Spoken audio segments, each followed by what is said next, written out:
Hey, ¿qué pasa? ¿Qué tal? ¿Cómo estamos? Yo muy bien porque tengo un montón de noticias y esperan unos meses muy movidos. Hoy he venido hasta el puerto de Valencia, aquí al lado del mar, en unas rocas un tanto extrañas, pero muy chulo. No hay casi nadie, hay muchos gatos, pero está muy bien. Bueno, como habéis visto en el título, sorteo un dorsal para la Holy Run de Valencia, que es el próximo 10 de mayo. ¿Qué hay que hacer para participar? Muy fácil. Estar inscrito en el canal Don Miñarro y compartirlo en Facebook. Me nombráis para que vea que lo habéis compartido y todo listo. El día 31 de marzo haremos el sorteo. Y además del sorteo, ¿qué puedes encontrar en este canal? 22 de marzo, carrera popular del circuito de Vina Pastora de Valencia.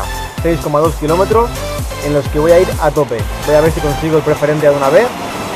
Hasta que me quede sin aliento lo voy a dar todo. Después, del 1 al 4 de abril, Festival Internacional de Deportes en Montegordo, en Portugal. 3 días probando un montón de deportes nuevos con un montón de gente y todas las noches fiesta. El 26 de abril, la Maratón de Madrid, donde también iré a tope.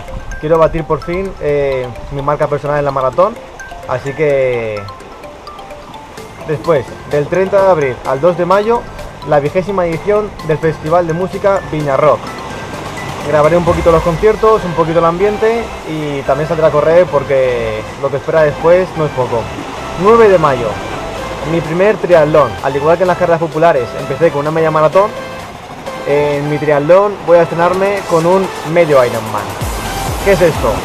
Son 1,8 kilómetros nadando, 90 en bici y 21 corriendo. Y por último, el 10 de mayo, la Holy Run de Valencia, que a quien le toque el dorsal y todos los que me quieran acompañar, pues bienvenidos serán. Cuanto más seamos, mejor lo pasaremos. Inscribiros, compartiros, mucha suerte y nos vemos pronto.